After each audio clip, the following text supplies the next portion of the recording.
நெல்லை மாவட்டம் சிவந்திப்பட்டி அடுத்த முத்தூரில் சொத்து தகராறு காரணமாக பெற்ற தந்தையை மகனே வெட்டி கொன்ற சம்பவம் அரங்கேறியிருக்கிறது. இதுகுறித்து கூடுதல் விவரங்களை தருகிறார் எமது செய்தியாளர் நாகராஜ். வணக்கம் நாகராஜ், உங்களிடம் இருக்கும் தகவல்களை பகிர்ந்து கொள்ளுங்கள்.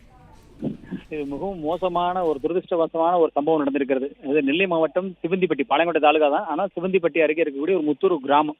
நெல்லையிலிருந்து சுமார் 15 கிலோமீட்டர் தொலைவில் இருக்கக்கூடிய ஒரு கிராமம். இந்த கிராமத்தில் வசிக்கக்கூடிய பூலையா என்பவர் விவசாயம் செய்து வந்த நிலையில் அவர் தற்போது ஒரு 70 வயது தொட்ட நிலையில் இருக்கிறார். அவருக்கு மனைவி லட்சுமி, இவர்களுக்கு ஒரே மகன் கணேசன்.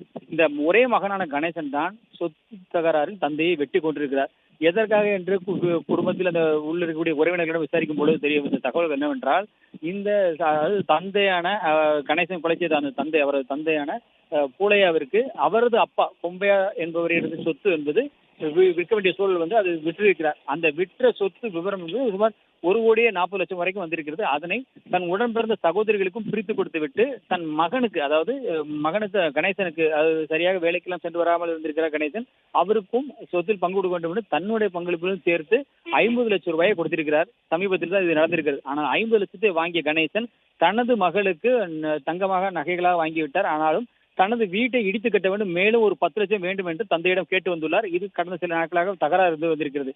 இந்த தகராறில் தந்தை பணம் கொடுக்க தாமதித்ததால் தந்தையை பேருந்து நிலையம் முன்பாக, அதாவது அந்த ஊருக்கு வெளியே இருக்கக்கூடிய அந்த பேருந்து நிலையம், சிறிய பேருந்து நிலையம், அந்த பேருந்து நிறுத்தம், அந்த பேருந்து நிறுத்தத்தில் தந்தையை அறிவாளர் வெட்டி கொண்டிருக்கிறார்.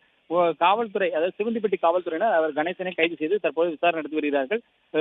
இது மிகவும் மோசமான சம்பவம் என்று அந்த ஊர் மக்கள் கூறுகிறார்கள். ஏனென்றால் முழுக்க முழுக்க சொத்து அனைத்தும் கிடைக்கப்பெறுவது ஒரே மகனுக்கு தான் கிடைக்கப் போகிறது. ஆனால் அது அவசரமாக வேண்டும் என்ற நோக்கத்தில் தந்தையை வெட்டி கொன்ற சம்பவம் ஒட்டுமொத்தமாக ஊரை அதிர்ச்சிக்குள்ளாக்கி இருக்கிறது. பிளே ஸ்டோர் மற்றும் ஆப் ஸ்டோரில் இருந்து பாலிமர் செயலியை QR கோடு மூலம் பதிவிறக்கம் செய்யுங்கள். செய்திகளை உடனுக்குடன் பெறுங்கள்.